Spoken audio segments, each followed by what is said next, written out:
My name's Nathan, and I'm 28 now, but there's a part of me that's been 13 for the past 15 years. That age got frozen in time like a Polaroid, sharp around the edges, full of color, but haunting if you look too long. I don't talk about my childhood much, not even with close friends or coworkers. Most people know me as the calm one in the boardroom, the guy who can handle stress without flinching, who always has a solution. But if they knew where I came from, what I crawled out of, they might understand the reason why I keep a toothbrush and a change of clothes in my office drawer, just in case the world decides to spin backwards again. It started the summer before 8th grade. My mom, Tanya, had been acting strange for months, more distant than usual. I was used to her being cold, but this was different. She'd stopped cooking entirely and was out of the house more often than not. Sometimes I wouldn't see her for a couple days at a time, just a text saying, "Food in the freezer." Don't be lazy. There never was food in the freezer. Half the time, the power was off anyway. I'd learned to live on peanut butter and crackers, and I knew exactly how long you could stretch a gallon of milk past the expiration date if you didn't sniff it. Our place was a one-bedroom apartment near the freeway, with a view of nothing but concrete and broken glass. She took the bedroom. I had the couch. That summer, I didn't go to any camps, didn't ride bikes with friends, didn't even have friends anymore if I'm being honest. Most of them had parents who didn't want me around once they figured out my mom never came to pick me up on time, or at all. I stopped getting invited. Eventually, I stopped checking my phone. Then one day, she came home with a guy I'd never seen before. He had tattoos crawling up his neck like ivy and a cigarette tucked behind his ear, even indoors. They were both laughing about something I wasn't a part of. She tossed her keys on the counter and said, "Pack a bag. Quick." No explanation, just those 3 words. I remember looking at her, trying to make sense of the sentence. "Why?" I asked, blinking. She rolled her eyes like I was stupid for asking. "You're going to be staying somewhere else for a while. It's not working out here." That's when she told me, flat out, no hesitation, that I wasn't really her son, that I was just a mistake from a fling with her ex, and that she tried, but she just couldn't keep doing this. Like I was some project she'd taken on and grown bored with. I didn't say anything. I couldn't. My ears were ringing too loudly. I went to my corner of the apartment, grabbed a trash bag, and stuffed it with the only clothes I had that didn't smell like mildew. She drove me to a shelter downtown, a place I'd passed by a few times, but never thought I'd end up in. It had a flickering neon cross in the window and a line of people out front that seemed to stretch forever. She didn't even pull into the lot, just slowed down enough for me to hop out. I stood there, holding that trash bag, watching her taillights disappear into the heat haze of the road. She never looked back. That night, I slept in a cot next to a man who talked in his sleep and a kid younger than me who wouldn't stop crying. I didn't blame him. I wanted to cry too, but the tears wouldn't come. Something inside me had shut off. Something I wouldn't fully find again until years later. Life didn't get easier, but it got clearer. I moved through the system like a shadow, foster home to foster home. Always the quiet one. Always the kid with the eyes that looked too tired. But I worked. I studied. I got scholarships, scraped together grants, did every side job I could find that wouldn't get me kicked out of school. By the time I hit 22, I'd earned a computer science degree with honors. And by 25, I'd launched my own tech company, a startup that grew faster than I ever expected. I never put my name front and center. I didn't need to. I wasn't chasing fame, just distance from the past, from her. I never searched for her. Not once. I didn't stalk her social media or ask around. As far as I was concerned, Tanya had vanished the second she drove off that day. And I was fine with that. At least, I thought I was. Then, 3 weeks ago, my assistant buzzed me on a Friday afternoon. "Hey, Nathan, there's someone here who says she knows you. She's asking for a meeting, says it's urgent. Her name is Tanya." I froze. Literally stopped breathing for a second.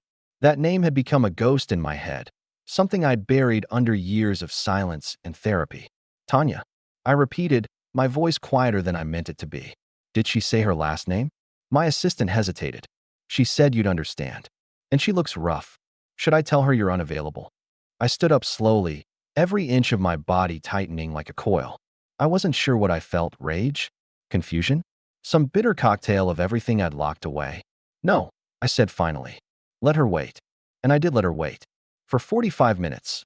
I went about my day pretending not to hear the buzz in the lobby, pretending not to picture her sitting there, maybe fiddling with her nails, maybe wondering if I'd even remember her. Finally, I walked out of my office and saw her. She was thinner than I remembered, older too. Her hair was streaked with gray and pulled back in a ponytail that looked like it hadn't seen a brush in days. She was wearing a blouse that didn't quite fit and shoes that looked like they hurt to walk in. But it was her, my mother, or the woman who used to be. When our eyes met, she stood up with a weak smile, like we were about to catch up over coffee. "Nathan," she said softly, like my name was some sacred word. "It's really you." I didn't smile, didn't blink, just crossed my arms and stared. And that's when she said it. The words that set something off in me I didn't even know was still there. "I heard you run this place. I was hoping maybe you had a position for me. Something small. I'm not picky. I just need a chance." She glanced at the receptionist. "I've had some bad luck lately, but I'm getting back on my feet." Something inside me cracked, but I didn't show it. Not yet. I was going to take my time with this. Let her squirm. Let her explain. Let her tell me exactly what she thought I owed her after all this time. Because I wasn't 13 anymore. And this time, she wasn't the one holding the keys. I didn't say anything at first. I just tilted my head and looked her up and down like I was scanning a resume, because in a way I was. Tanya didn't seem to know what to do with the silence, so she kept talking. "You've done well for yourself," she said, eyes flicking around the marble lobby like she was trying to soak it all in without looking too impressed. "I always knew you were smart. You used to read those computer magazines, remember? I used to tell people, my boy's gonna be a genius one day." She laughed like we were sharing a fond memory, like she hadn't once told me I was a burden she never asked for. I stayed still, let her fill the space. People like her, people who rewrite history in their favor, can't stand silence. They start filling it with whatever fantasy suits them. Eventually, I said, "What happened?" Her smile flickered for a second, but she caught it fast. "Life. You know how it is. Rent's through the roof. Jobs are hard to come by. I've been trying. I really have. I even went back to school for a bit. But it's hard when no one gives you a chance." "Didn't you have a boyfriend?" I asked, voice flat. "The one with the neck tattoos?" She blinked. "Who?" "Oh, Dale. That was years ago. We're not together anymore. Things ended, not great. I could have dug deeper, but I didn't. I just gestured toward the hallway that led to a small interview room near the back of the floor. "Let's talk in private." She brightened, clearly thinking that meant progress. "Of course. That's very professional of you." She said it like I'd passed some test of basic decency she never once modeled herself. We walked in silence, and once the door closed behind us, I sat across from her, fingers steepled like I was meeting any other applicant. But she didn't treat it like an interview. She leaned forward, elbows on the table, speaking with that fake intimacy people use when they think they still have power. "I've been living with your Aunt Mel for a while, but she's got her own problems." I didn't want to say anything, but she mentioned you don't really keep in touch anymore. "That's a shame. Family should stick together." I snorted before I could stop myself. "That's rich." Her brows furrowed like she didn't understand. "What's that supposed to mean?" "You left me. In front of a homeless shelter. With a trash bag. You want to talk about family now?" She sighed, like I was being dramatic. "Nathan, that was a long time ago. We both said and did things we regret. I wasn't in a good place. I was overwhelmed. I was a single mom trying to make ends meet." "You weren't overwhelmed," I said, cutting her off. "You were just done, and you made sure I knew it." She flinched, then shifted gears like flipping a switch. "Okay, fine. Maybe I wasn't the perfect mother, but I still gave you life. I still put food on the table. When you remembered to pay the power bill, sure." That's when her tone changed. The sweetness curdled, and her jaw tightened ever so slightly. "You're not going to punish me forever, are you? Look, I came here to ask for help, not a lecture. I need a job. I'm trying to rebuild. Isn't that what you always wanted? For me to be better?" The way she twisted it around made it sound like this was something I had asked for, made my stomach turn. I'd spent years learning how to undo the knots she tied in my mind. Therapy, journaling, late-night walks through empty neighborhoods with music blasting in my ears. And yet here she was, trying to tighten the ropes again. I didn't respond right away, so she leaned back, arms crossed. "I'm not asking for a handout. Just something simple. Receptionist, maybe? I used to work phones, you know." I didn't laugh. I didn't say used to, like she had a clue what our receptionist actually did. I just studied her face, her tone, her posture, every tiny sign of entitlement that had never really left. She wasn't here for redemption. She was here because she thought she could cash in. And then, without warning, she added, "I told your little brother you might help. He was excited to maybe meet you." My entire body went still. "Little brother?" I repeated. "Oh, right." She waved her hand like she'd forgotten to mention it. "He's 11. His name's Mason.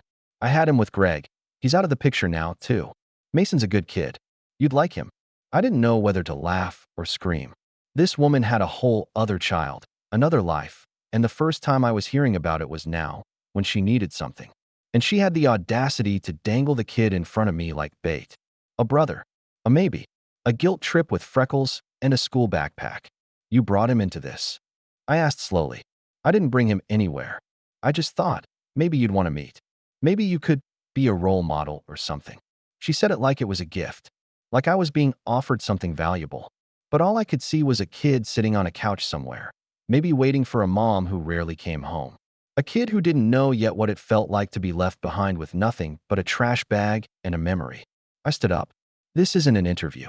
You don't qualify for anything here." Her face darkened, like a storm cloud moving in. "You think you're better than me now?" she said, her voice rising just enough to draw stares through the frosted glass. "You think just because you have some fancy company and a nice watch that you get to act like you didn't come from me? I made you. You wouldn't be here if it weren't for me." There it was, the core of it. The rot. The belief that she still owned a part of me just because she birthed me. That giving me life somehow meant she could take pieces of it whenever she pleased. I opened the door without saying another word. "You'll regret this," she snapped. "You think you're untouchable, but you're not. You'll come crawling back when you need family. Just wait." But I didn't look back. Not this time. And I thought that was the end of it. I was wrong. She wasn't done. Not by a long shot. The following Monday started like any other. I was up early, reviewing reports in the quiet calm before the office buzzed to life. For a while, I actually convinced myself that Tanya had gotten the message, that the storm had passed.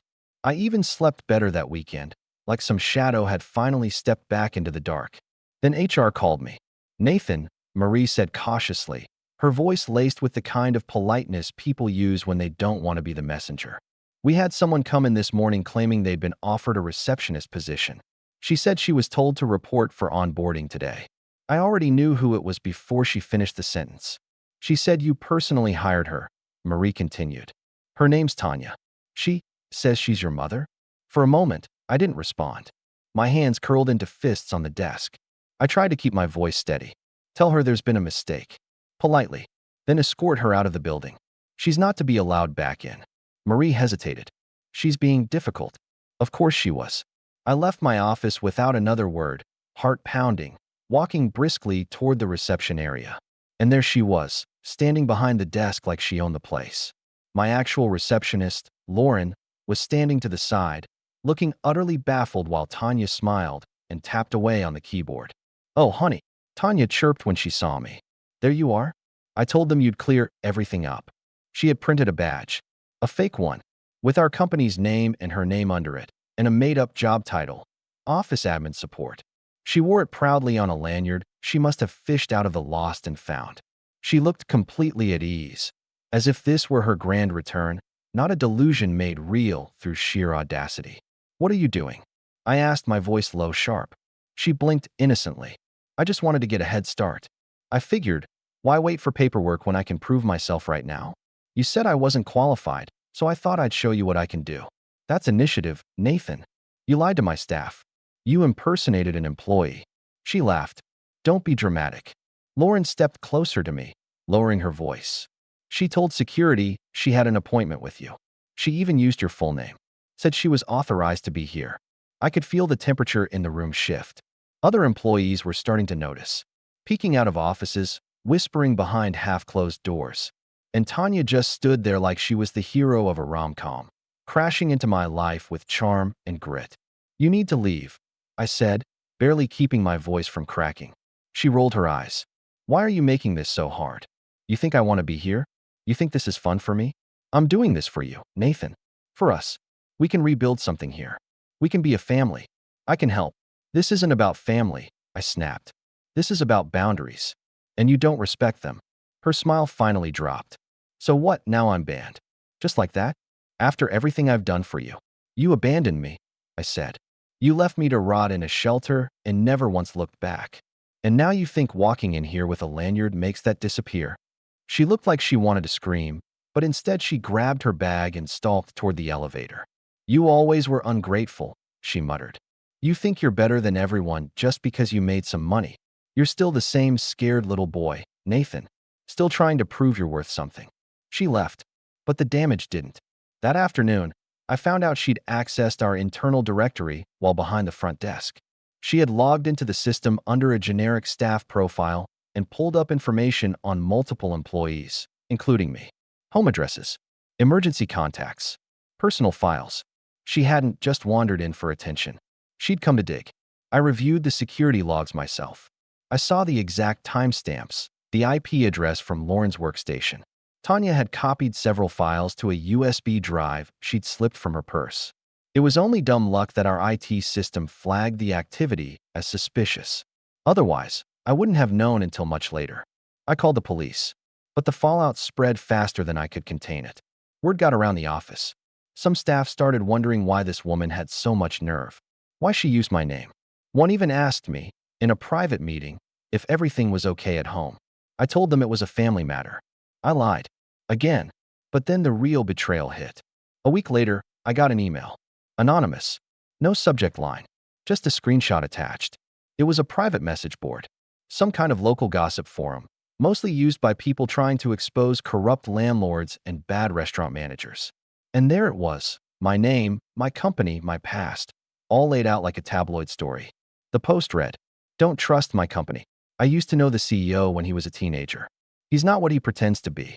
He abandoned his mother, even after she gave him everything. She sacrificed her life for him. Now he pretends she never existed. She asked for help, and he threw her out like garbage. This is who's leading your tech companies now." There were comments underneath, some from burner accounts, defending the mother, calling me cold, a fraud, even a narcissist. Others asked for more information. It wasn't viral, but it was enough to sting. I knew exactly who wrote it. Tanya had turned public sympathy into a weapon. She was trying to destroy me in the court of opinion, not because she wanted justice, but because she couldn't stand that I said no, that I moved on without her, that I built something without needing her permission. And she wasn't finished yet. I didn't sleep that night. It wasn't just the forum post, it was what it represented. Tanya hadn't just come back into my life to ask for help. She'd come back to dismantle it. She wanted to pull the walls down from the inside, brick by brick, until I was nothing again. And the worst part? She was good at it. She knew how to play the victim. She knew how to weaponize the few facts she had. She didn't need a full story, just enough truth to make the rest believable. The morning after the post went up, I walked into the office and immediately felt the shift. A few people looked away when I passed. Some whispered in the kitchen, voices low but glances too obvious. My assistant, Riley, who'd been with me since the early days, gave me a strained smile. "You saw it, right?" she asked, voice gentle. I nodded. "Yeah. Do you want me to put out a statement? We can spin it as a misunderstanding. Say someone impersonated her and we've taken steps." "No," I said quickly. "Not yet." Truth was, I didn't know what I wanted yet. Every instinct told me to fight, to go public, clear my name, drown her lies in facts. But another part of me, the part that still remembered sleeping on shelter floors and reading textbooks under flickering streetlights, wanted to disappear, wanted to walk away and start fresh somewhere no one knew me, just in case she came back again, louder. That day, I stayed late in the office. I didn't answer calls. I didn't reply to emails. I just stared at the walls of glass and steel I had built around myself and wondered if they were as solid as I thought. For the first time in years, I felt exposed. Not because of what I had done, but because of who I used to be and who she still saw when she looked at me. By the end of the week, HR brought more news. "We've received 3 anonymous complaints," Marie said delicately, "all alleging that you used company funds for personal expenses, hired unqualified friends, manipulated employee bonuses. It's all unsubstantiated, but the timing is suspicious." "Of course it is," I muttered. Tanya was throwing spaghetti at the wall now, seeing what would stick. But it was working. My name was under review by the board. I had to freeze all hiring and postpone our expansion deal. Suddenly, my credibility, the thing I'd fought tooth and nail to build, was up for debate. And then, like clockwork, came the final hit. Late one night, after a 12-hour grind trying to fix the company's public image, I got a knock at the door. Not an email, not a text, a knock. When I opened it, a thin boy stood in the hallway. Freckles, dark hoodie, hands fidgeting with a backpack strap. "Are you Nathan?" he asked, voice uncertain. My heart stalled. He didn't say his name. He didn't have to. "Mason," I said quietly. He nodded. I ran away," he said. "She said you were rich, that you'd take care of me." The silence stretched so long, I could hear the elevator humming at the end of the hall. I let him in, gave him water, sat him on the couch while I called the police to report him safe. I didn't even ask how he found me. Tanya probably fed him enough breadcrumbs to make it happen. I told the officer I'd wait until they came, and I sat there beside Mason, watching the way he kept glancing at me like he was trying to find answers in my face. "She said you were my brother," he whispered. "Is that true?" I nodded slowly. "It is." "Did she leave you too?" I didn't answer. I didn't need to. When the officer finally arrived to take him home, Mason hesitated. He gave me this look, part scared, part hopeful, and said, "She said you hate her, that you think she's trash, but she said you'd forgive her, 'cause she's family." I didn't know what to say. I just walked him to the door, nodded to the officer, and closed it behind them. Then I sat in the dark for a long, long time. That night marked a turning point. I realized Tanya wasn't just sabotaging my reputation or my company. She was trying to pull me back into her world, into her chaos. And she was using Mason to do it. That was the final straw, not the lies, not the gossip, not the smear campaign. It was her dragging that kid into it, turning him into a pawn like she used to do with me. So I started planning. Not revenge, not yet, but something deeper, something slower. I started pulling files. I called my lawyer. I began documenting every interaction, every message, every incident.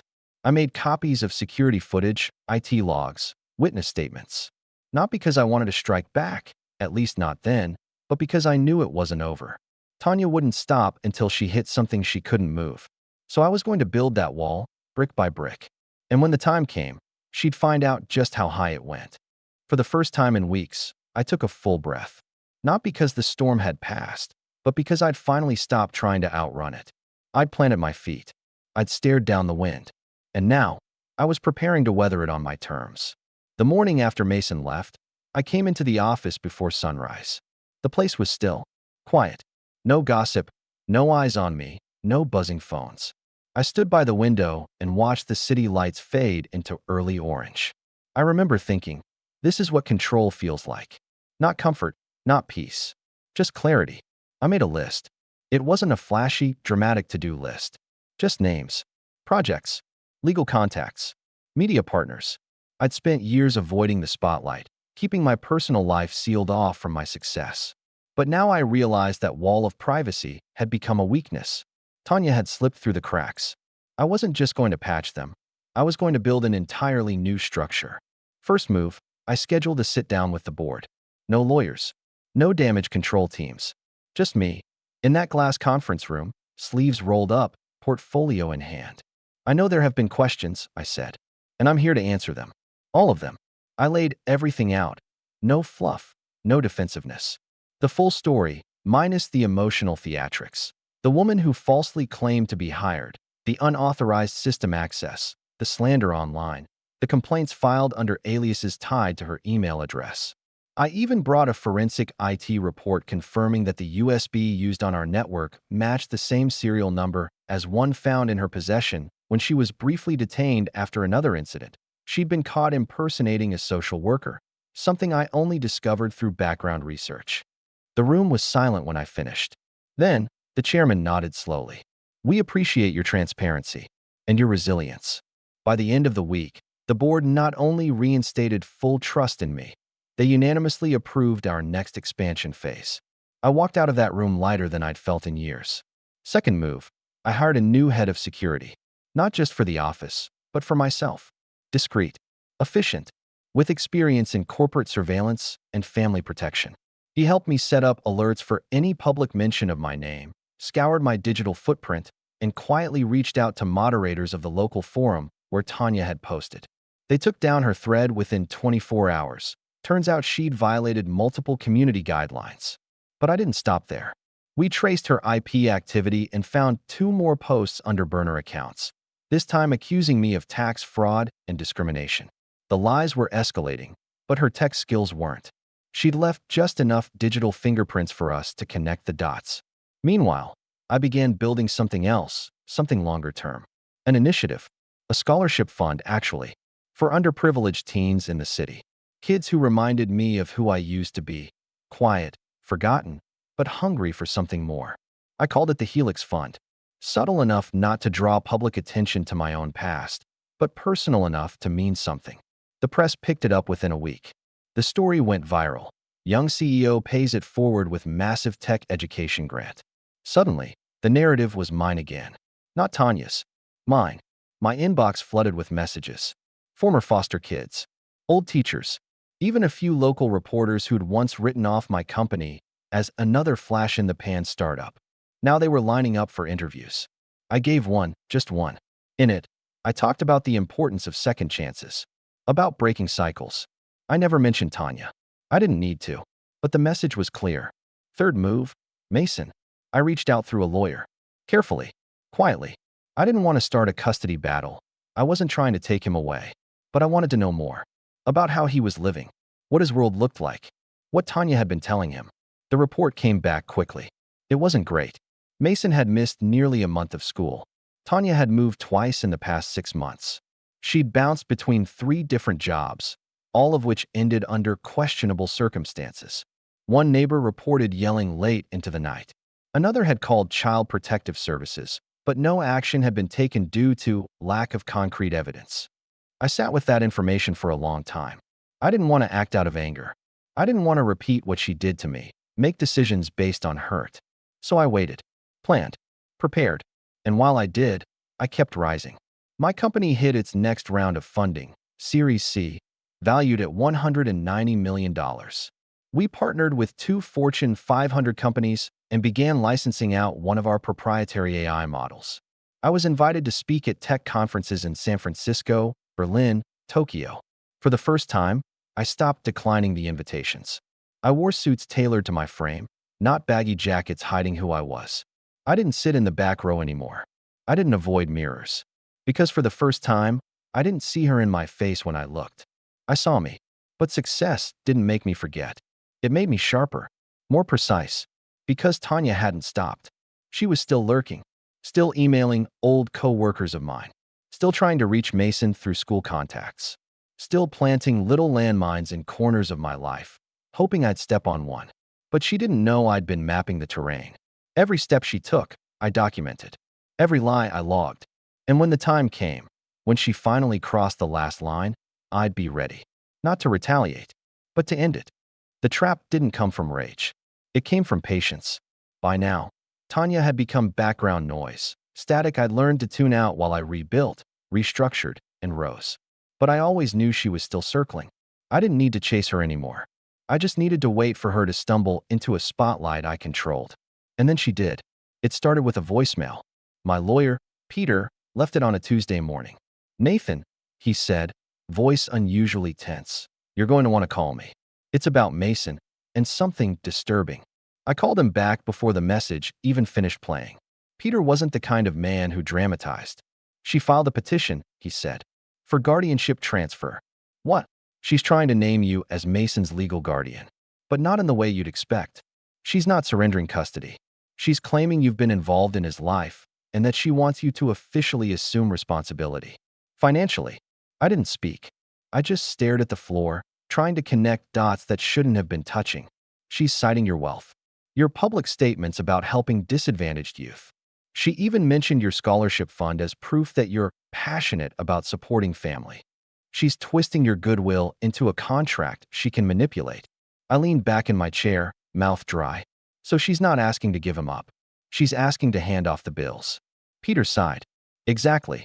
And if the court buys her version, you could be financially tied to him, maybe even legally responsible, without ever having been consulted. It was clever. Vile but clever. She wasn't coming through the front door anymore. She was slipping through the cracks, using the system like she always had. She knew if she pushed the right papers, smiled the right way in the right courtroom, she could turn me into a monthly paycheck. Again. But that's where she made her first real mistake. Because she filed in my city, which meant it was my court. And she didn't realize that 2 months earlier, I joined the board of a nonprofit that partnered directly with family services to assist in cases of at-risk youth. Not a vanity seat, a real one. I sat in on panels. I reviewed case studies. I'd even donated $500,000 to launch a pilot program focused on tech education for foster kids. I wasn't just some rich guy with a sob story. I was a vetted public advocate for child welfare. And family services knew me. So I started digging. Quietly. I had my head of security reach out to a few caseworkers through legal channels. I didn't interfere, just asked if there had been any other complaints or visits tied to Tanya and Mason in the past year.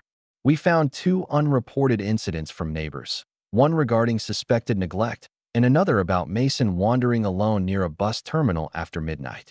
Then came the breakthrough. A woman named Cynthia, a social worker with 12 years in the system, agreed to meet off record. She remembered Tanya, had flagged her years ago, but Tanya had always managed to skirt consequences, changing addresses, switching schools, starting over just fast enough to avoid being properly assessed. She's slippery, Cynthia told me, but she's careless when she thinks no one's watching. That was enough. I handed everything over to Peter and let him build the case. Timeline, behavior, digital evidence, testimony. But I wasn't done. The second part of my plan came together when I remembered something Mason had said that night he showed up at my door. She said you hate her, that you think she's trash, but she said you'd forgive her. 'Cause she's family. Family. The word she kept throwing around like it was currency. That gave me an idea. I went through my old journals. Yes, journals. I've kept one since the shelter days. Mostly as therapy, but sometimes it's how I remember the exact shape of pain. I flipped to the entry from the day I turned 16. That was the day I found out Tanya had tried to claim me as a dependent on her taxes. I didn't live with her. Hadn't in years. But she filed anyway. Said I was temporarily staying elsewhere. She got thousands in returns before the IRS flagged the contradiction when I applied for my FAFSA using a group home address. I never confronted her. I didn't have the power. But now I did. Peter pulled the archived documents, confirmed the fraud, quietly contacted the IRS with our evidence. And then the final piece landed in my lap. A reporter, not some tabloid, a real one, investigative. She'd been researching misuse of scholarship funds and came across the Helix Initiative. She wanted to profile it, me, and how my history as a foster youth influenced the structure of the program. I agreed, but I offered more. I told her about Mason. I didn't say Tanya's name. Didn't need to. I gave her facts, timelines, trends in child welfare cases where financial motives blurred into abuse. I made the story about systems, not vendettas. But she caught the thread and ran with it. The article came out 3 weeks later. The headline read, "The Cycle of Survival, One Tech Founder's Mission to Break It." My face wasn't even on the cover. Mason's was. His silhouette, walking beside a shelter, holding a backpack. It went viral. Within days, family services opened a full inquiry. But I didn't gloat. I stayed silent. I let the machinery of justice start to turn. Because this wasn't about revenge anymore. It was about truth. And Tanya? She was still out there. Still unaware that the walls were closing in. Still telling lies to anyone who'd listen. But her audience was shrinking. And the next time she tried to take a step forward, she was going to find the floor gone beneath her feet. It happened on a Thursday morning. Quiet. Clean. The kind of day no one expects to change their life. I was sipping coffee in the office, reviewing our final quarter rollout for the Helix expansion when my phone buzzed with a notification from Peter. No message. Just a single photo attachment. I tapped it open. It was Tanya, sitting in a courtroom hallway, looking disheveled and stunned, her hands clasped tight around a stack of papers. Her eyes were puffy, face pale, mouth slightly open like she'd been caught mid-sentence. Peter's caption underneath was short. She didn't see it coming. 3 hours earlier, she had walked into family court expecting a quick procedural hearing. In her mind, she was handing off Mason's legal obligations without actually losing custody, freeing herself from the burden of feeding him, schooling him, housing him, while still maintaining the title of mother. It was a scheme that depended on two things: me staying passive and the system staying blind. Neither happened. Instead, when she arrived, she was handed an affidavit compiled by Peter, 73 pages, complete with timestamps, incident reports, video evidence of her impersonating my employee, anonymous testimonies from two neighbors, and a statement from the Child Welfare Nonprofit Board, signed by me, quietly but formally requesting an evaluation of Mason's home environment under Clause 7B of the Child Protection Policy we helped write. She tried to object, tried to bluster her way through it like she always had. But this time, there were rules. There were eyes. There were records. When she claimed she was doing the best she could, the judge asked why she'd attempted to assign financial guardianship without legal consultation from the supposed guardian, me. When she said Mason was thriving, CPS pulled out 2 school disciplinary letters and a statement from Mason's math teacher about frequent absences and fatigue. And when she insisted she never meant any harm, Peter calmly submitted a signed letter from Cynthia, the veteran social worker who'd quietly watched Tanya dodge accountability for years. It included a history of alias use, rapid address changes, and suspected manipulation of financial aid programs. That's when the judge called a recess. And Tanya realized this wasn't just another slap on the wrist. It was a reckoning. I wasn't there in person.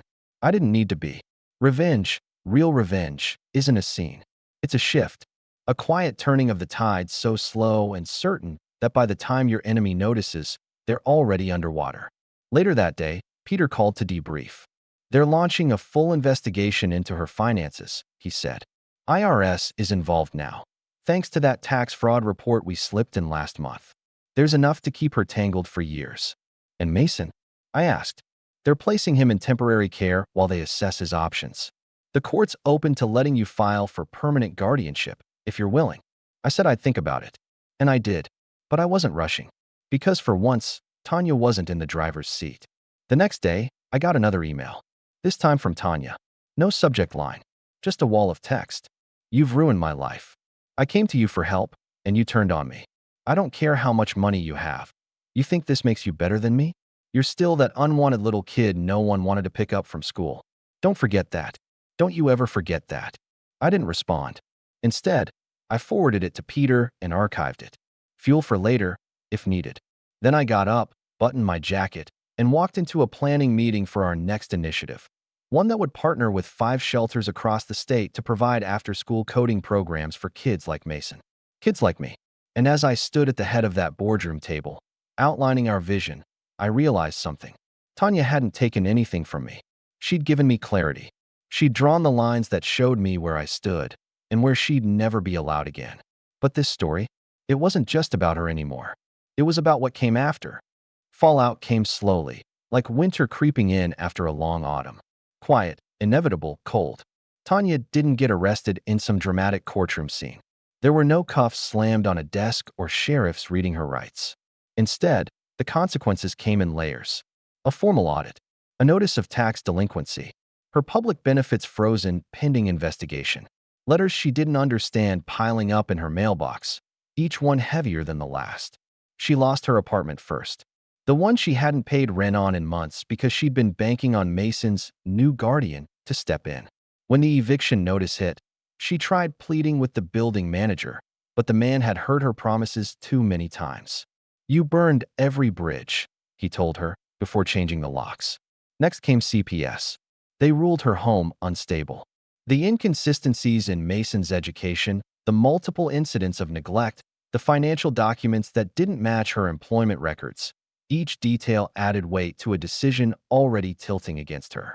When the social worker arrived to take Mason into care, Tanya reportedly screamed. Not with sadness, not even anger, with shock. She truly believed the world would always bend for her, that someone would always catch her when she fell. But this time, no one did. Mason was placed with a temporary foster family vetted by the nonprofit I worked with. I didn't swoop in right away. I waited, let the professionals do their jobs. He needed time, stability, distance from the chaos he was raised in.